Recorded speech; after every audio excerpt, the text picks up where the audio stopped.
Hi everyone and welcome back to my channel. Today's going to be a very quick and easy one.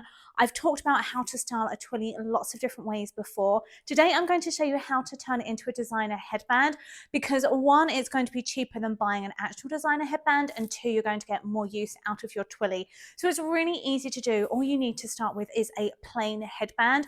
I prefer a wider one so you can really get to see more of your twilly. So you're going to start in the middle, try and make the scarf equal lengths either way. Then I'm going to wrap, because this still has the label inside. I don't like taking the labels off of my twillies. I'm going to wrap from the middle to the outside. That way you know you have equal amounts of scarf on either side. Now when you get to the end, it's up to you how you tie it. You can either tuck it in or you could put a small safety pin on the inside. I find the safety pin a little bit uncomfortable, so I'm just going to pull that, tuck that in there. Done. And that's pretty seamless. So once it's on your head, it's also going to help hold it in place.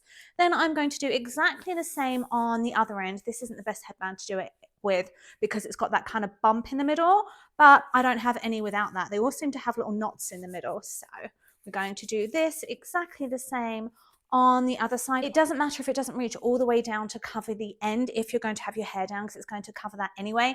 It would only matter if you're wearing kind of your headband with your hair up. I've just got that little bit of end left and I'm going to tuck that into there. And it's one of those things also, if you ever wanted to keep this permanently like this, you could just sew the ends shut so that it's like a permanent headband. That's it. It's that quick and simple to do. Pop that on there.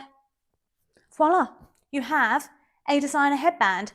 And then whenever you want to swap it out, you can just keep switching out the different twillies you have to create lots of different looks. It's also a really easy way to tie different colors of your outfit together. So say I was wearing a navy coat or a navy bag with this cream dress. It's a way of making the whole look really cohesive, and you can do that with pretty much any color. I hope you found this helpful. If you like this video, don't forget to give it a quick thumbs up and subscribe. Also check out that join button, which talks all about my membership channel perks, such as early access to these videos and live streams.